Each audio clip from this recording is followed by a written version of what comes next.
तो आज की वीडियो में हम बात करेंगे करनी की। पिछली वीडियो में हमने समझा कि घातांक क्या होता है और उसके क्या क्या नियम हैं। तो इस वीडियो में हम देखेंगे करनी क्या होता है और इसके क्या क्या नियम हैं। तो सबसे पहले समझते हैं कि मान लो एक संख्या है हमारे पास a और उसका करनी का ऑर्डर है n। तो इसको कैसे लिखा जाता है, इसको लिखते हैं अंडर रूट, यहाँ पे n लगा देंगे और a, और इसका मतलब क्या हुआ, जैसे हमने घातांक में पढ़ा कि a की कुछ पावर होती है और पावर को हम यहाँ पर लिख देते हैं। मान लो a की पावर n है, ऐसे लिख देते हैं। सेम वैसे ही करनी में हम देखते हैं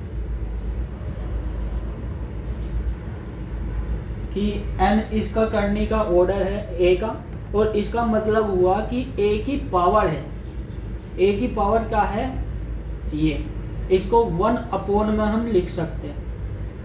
ठीक है, तो करनी का यही मतलब है कि जो यहाँ पर नंबर आएगा वो 1 में पावर में चला जाएगा। जैसे कि अगर नंबर में हम देखेंगे अंडर रूट 2 है। अब अंडर रूट का मतलब होता है कि 2 की पावर 1/2 है। ठीक है, सेम वैसे ही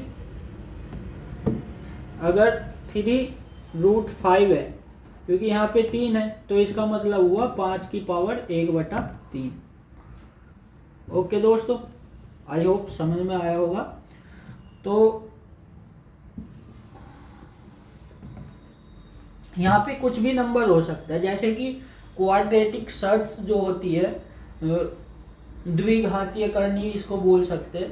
तो ये क्या होती है, ये होता है अंडर रूट। अंडर रूट 2 का मतलब होता है कि 2 की पावर 1/2, यानी कि जो ये वाली टर्म है इसको क्वाड्रेटिक सर्ट बोलते हैं। अब यहाँ नेक्स्ट हम बात करेंगे क्यूबिक सर्ट्स क्या होती है।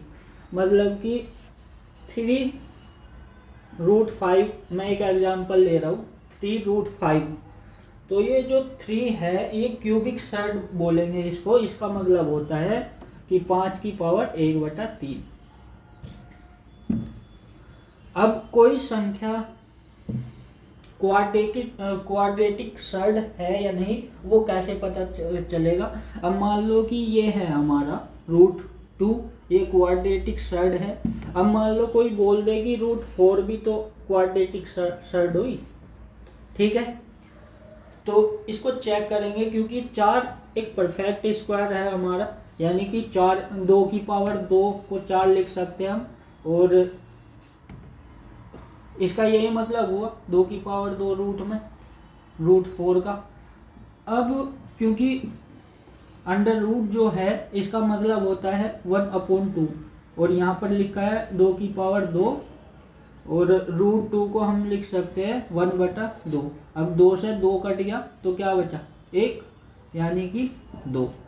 अब √4 का क्या मतलब हुआ 2, और 2 क्या है, 2 एक नेचुरल नंबर है, रियल नंबर है। तो ये जो 2 है ये इरेशनल नंबर नहीं, मतलब कि ये एक सर्ट नहीं है, करनी नहीं है। ठीक है, ये नेचुरल नंबर है। तो ये ध्यान रखना होगा हमें कि क्या क्वाड्रेटिक सर्ट होगा या नहीं होगा। ठीक है, सेम वैसे ही जैसे कि √3.5 लिखा हुआ है, अगर मेरे पास आता मान लो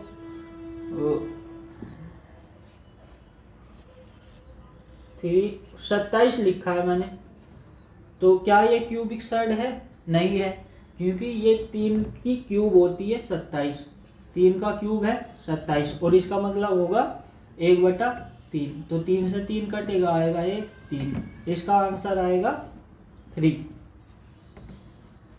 ओके दोस्तों, अब बाई क्वाड्रेटिक सर्ट्स मतलब कि 4, उदाहरण के तौर पर जैसे कि यहाँ मैंने एग्जाम्पल लिया है 4√3।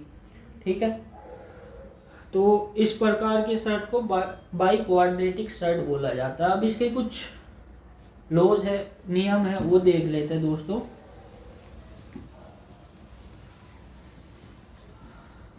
तो सबसे पहले मान लो हमारे पास एक नंबर है ए और n ऑर्डर में करनी है उसकी और उन सब की पावर n है, तो रिजल्ट क्या आना है, रिजल्ट a आएगा। अब ये कैसे आया वो एक बार चेक कर लेते हैं। n रूट a की पावर n, ठीक है। तो यहाँ पर एक ध्यान देने की चीज़ है, मैंने पहले ही समझाया। रूट 2 का क्या मतलब है, रूट 2 का मतलब है कि 2 की पावर 1/2। अब मान लो मैं यहाँ n लिख देता हूँ, तो इसका क्या मतलब है, n रूट 2 का, n रूट 2 का मतलब हुआ कि 2 की पावर 1/n है। मतलब जो भी यहाँ रूट के पहले संख्या है वो पावर में 1 में चली जाती है। आई होप ये क्लियर हो गया होगा।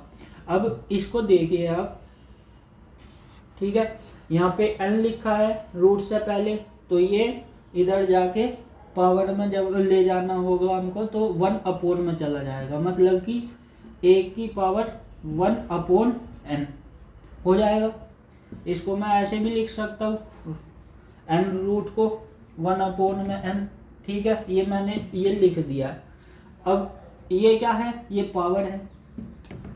अब मैंने घातांक में पढ़ा था कि अगर किसी भी संख्या की पावर है कुछ भी और उन सब की पावर है एक कोई संख्या, तो उसको उसका समाधान क्या होगा, सॉल्यूशन क्या होगा कि पावर की आपस में मल्टीप्लाई हो जाएगी। तो मैं यहाँ पे क्योंकि a की पावर है 1/n और इन दोनों की पावर है n, इन दोनों की पावर की आपस में मल्टीप्लाई कर दूंगा, तो कर दिया a की पावर 1/n और n। अब आप इसको देखिए, n से n कट जाएगा, बचेगा क्या, 1, तो क्या बचा 1। तो इसका मतलब हुआ n रूट a का पावर है n, उसका मतलब हुआ a। आई होप ये आपको क्लियर हो गया होगा। अब नेक्स्ट नियम पढ़ते इसका क्या है कि अगर एक हमारे पास संख्या है a और वो n करनी में लिखी गई है और दूसरी संख्या है फिर हमारे पास a, वो भी n करनी में लिखी गई है, तो हम दोनों की करनी को एक साथ लिख करके a b की मल्टीप्लाई रूट के अंदर कर देंगे। उदाहरण के तौर पर उदाहरण ले लेते हैं हम यहाँ पे, मान लो 3 रूट 2 है हमारे पास एक संख्या, और एक संख्या है हमारे पास 3 रूट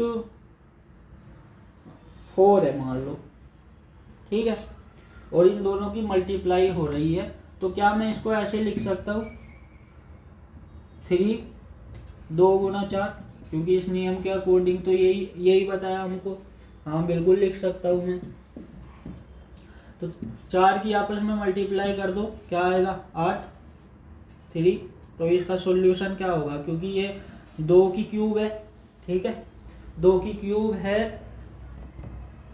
8, तो क्या आएगा 2, आंसर आ जाएगा। अब ये 2 कैसे आया, 2 ऐसे ही आया जो हमने पहले नियम पढ़े, 2 की क्यूब लिखूंगा मैं, इसको 8 को लिख दिया, और इसका क्या मतलब होता है 1/3। इसका मतलब 3 रूट, अगर क्यूबिक सर्ड है हमारी, उसका मतलब 1/3 होता है, तो 3 से 3 गया, क्या बचा 1, यानी कि 2 आंसर आ गया। ठीक है दोस्तों, तो हमको ध्यान रखना है कि जो हमारी करनी है वो बराबर हो, और किन्हीं मतलब 2 संख्या 3 संख्या या 8 संख्या, कितनी भी संख्याएं हो हमारे पास, हम करनी को एक साथ लिख सकते हैं और उनको अंदर ले जाके मल्टीप्लाई कर देंगे, फिर रूट के अंदर ले जाके। जैसे कि उदाहरण के तौर पर मान लो हमारे पास 5 संख्या है और करनी है हमारे पास मान लो a, ठीक है, और दूसरी संख्या है हमारे पास b, इसकी भी सेम ऑर्डर में करनी है, मतलब रूट से पहले सेम नंबर लिखा है n, और एक है c, और रूट से पहले लिखा है n, और एक है d, रूट से पहले लिखा है n, ठीक है। तो इसका सॉल्यूशन क्या होगा, इसका सिंपल सा करना है, क्योंकि ये सब के बाहर लिखा है ना रूट से पहले n सेम नंबर, तो एक n यहाँ पर लिखेंगे और इन सबको रूट के अंदर ले जाके मल्टीप्लाई कर देंगे। a Guna b Guna c Guna d। I hope ये क्लियर हुआ होगा। अब तो ये पॉइंट क्लियर हो गया, ये पॉइंट क्लियर हो गया। अब हम ये क्योंकि मल्टीप्लाई करी गई है और यहाँ पर देखो आप डिवाइड कर दिया है, बाकी सेम चीज़ ये है कि जैसे यहाँ पे एक बार में ही लिख दिया, इनको अंदर ले गए दोनों को साथ में, इसको इसके साथ भी हम वही करेंगे। जैसे कि यहाँ पे लिखा है a n root a upon divide में लिखा गया n रूट b। इसको क्या मैं ऐसे लिख सकता हूँ, सीधा कर सीधा एक रूट ले लूँगा। एक रूट का मतलब है कि ये दोनों पे अप्लाई हो रहा है, और जो भी करने का ऑर्डर है हमारा वो हम यहाँ पे लिख देंगे। ठीक है, अब इसको एक नंबर से समझने की कोशिश करेंगे। मान लो हमारे पास एक नंबर है 5 और ये लिखा है 3 करनी है इसकी। ठीक है, और यहाँ पे एक नंबर है हमारे पास 7 और इसकी भी करनी 3 है। तो अकॉर्डिंग टू दिस रूल इसको मैं ऐसे लिख सकता हूँ डायरेक्ट,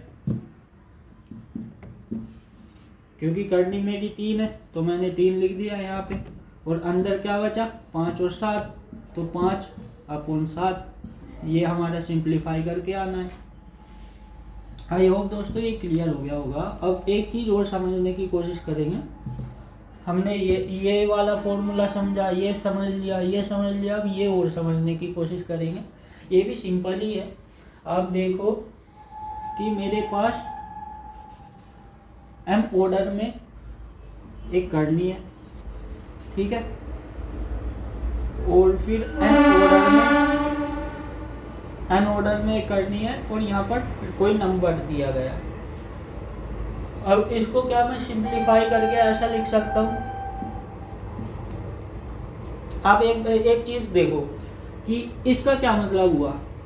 इसका मैंने स्टार्टिंग में एक फॉर्मूला बताया, मतलब समझाया था आपको कि n रूट a का मतलब होता है a की पावर 1/n, क्योंकि जो यहाँ पे है वो अगर मुझे पावर में ले जाना तो 1 अपॉन में चला जाएगा। ठीक है, तो इसका क्या मतलब हुआ, ये यही तो संख्या है, इसका मतलब हुआ a की पावर 1 अपॉन n, और यहाँ पर क्या बचा, यहाँ पर बचा m।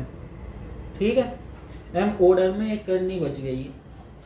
अब इसका क्या मतलब हुआ, इसका भी तो यही मतलब है जो इसका मतलब है, यानी कि 1 के पावर में ये चला जाएगा। a